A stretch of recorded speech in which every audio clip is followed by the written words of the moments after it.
Fala, concurseiro! A dificuldade com o feedback. Muita gente ou não faz ou tem medo de realizar aquela autoavaliação, de avaliar os estudos. Vamos falar um pouco sobre isso.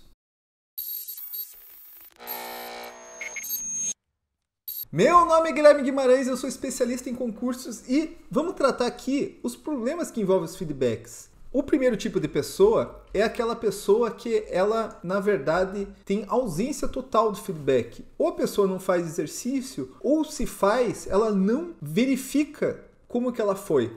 Vou dar esse tipo de exemplo. Então, a pessoa vai lá, faz uma bateria de exercício e não sabe se acertou 70, se errou tudo. Ou se ela sabe, ela ignora. Então, isso acontece muito. Muita gente não verifica esse feedback, não analisa esse feedback. E os exercícios, eles que vão dar esse retorno de como foi teu estudo. Às vezes você foi estudar e está num dia terrível, você não prestou muita atenção e teu estudo foi muito ruim. Os exercícios vão falar isso para você. E às vezes você tem um dia excelente e acerta bem os exercícios, então os exercícios dão esse feedback. Mas se você tem total ausência, se você não verifica, não faz exercício, isso daí é um grande problema.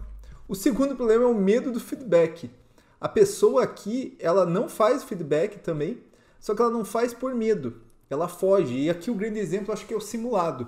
Muita gente foge do simulado e eu já fiz isso. Porque ela fala, puxa, eu não quero ver realmente como está meu estudo. Porque ela tem medo de ir mal e medo de saber que ela pode ir mal na prova. Isso é complicado, porque se você não faz um simulado por medo, quem sabe você não tem a oportunidade de entender aonde está pegando e aonde você pode ir até bem para você direcionar teu estudo. Então esse medo de feedback é complicado e eu vejo muito aluno tendo isso. Quando eu falo para o aluno, vamos fazer simulado. Muita gente fica, putz, vamos deixar para daqui uma semana, daqui 2 semanas. Às vezes por causa do tempo, né? Mas muitas vezes por causa do medo do feedback. E muita gente pouco se lixa para o feedback, que é um grande problema. Muita gente vai lá, faz os exercícios, vai mal, sabe que foi mal e ignora. Toca para frente. Vou dar um exemplo. A pessoa vai lá e estudou uma matéria como organização administrativa. Vai lá e faz 50 exercícios de organização. Número bem legal. E erra todos, vamos supor. Ela pega e ignora isso e daqui a pouco já está em outra matéria. Caramba, se você foi tão mal assim, você precisa voltar, você precisa fazer mais exercícios até uma hora que você comece a acertar uma quantidade bacana. Então, muita gente pouco se lixa para o feedback e isso é complicado. E deixa seu feedback também aqui, por favor, cara, isso ajuda bastante o meu canal, ajuda o meu trabalho de trazer essas dicas para você. É só deixar a tua curtida, se inscrever no canal se ainda não é inscrito ainda, apertar lá o sininho lá em cima, que isso ajuda bastante. E também segue a gente lá nas redes sociais, no Instagram, @rendimentovolt, sempre dando dicas toda semana, no Facebook, a descrição vai estar aí embaixo, e agora a gente está com um grupo no Telegram, hein? Vai lá que lá vai ter coisas exclusivas, beleza? E vamos agora então para os tipos de feedback para a gente entender bem cada um,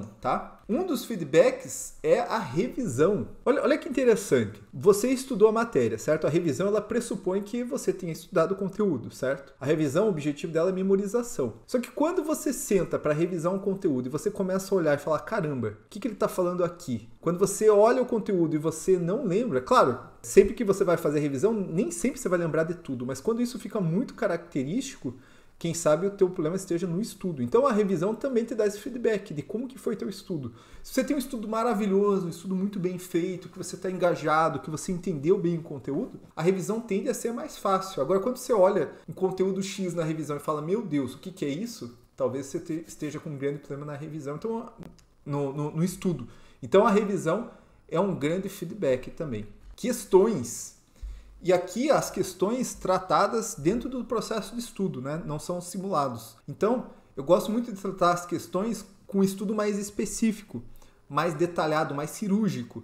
Então, você terminou de estudar um ponto do teu conteúdo, você vai fazer questões daquele ponto, para que você consiga entender como que você está naquele ponto, como está teu estudo naquele ponto. O que eu acho ruim é que muita gente gosta de fazer questões de maneira espalhada de tudo e você não entende como você está indo em cada parte da matéria. Então, você estudou um ponto, faça as questões daquele ponto correspondente para que você tenha um feedback de como que você está indo naquela questão. E se você conseguir, se você tiver material, os sites de questões fazem isso também, como que concursos. Verifique o ponto mais cirúrgico possível. Eu tratei isso num vídeo, como fazer questões por subtópicos. Então você vai lá e vai, não em atos administrativos, mas você vai, por exemplo, em elementos de ato administrativo. Faz questões daquele tópico e entende como você está indo. E daí você vai começando a entender a parte que você vai bem na matéria e a parte que você vai mal. Muita gente fala, eu vou mal em atos, mas não é o problema atos. O problema é elementos de atos, o problema é a extinção dos atos.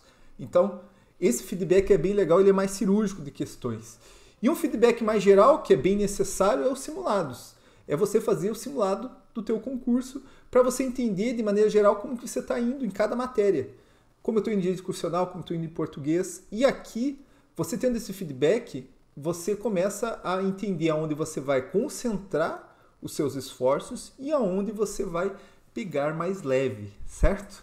Onde você vai pegar e falar, português eu estou indo muito bem, então eu vou começar a diminuir um pouco o português e aumentar, quem sabe, o raciocínio lógico, que eu estou indo mal. Então, você pode fazer esse tipo de mudança de planejamento a partir do feedback. Claro que um simulado às vezes é pouco para fazer uma mudança de planejamento, porque um simulado só, às vezes você está num dia bom e acerta tudo, às vezes você está num dia ruim e erra bastante, às vezes você está muito desatento. Então, é legal que você faça mais de um simulado para começar a ter alguns diagnósticos de como foi o seu estudo, certo? Então, 3 feedbacks aqui: revisão, questões e simulados. Você faz eles? Deixa aqui como que você faz seu feedback. Você tem medo de feedback? Você já teve medo? Deixa aqui essas respostas para a gente bater um papo e bora estudar, pessoal. Valeu!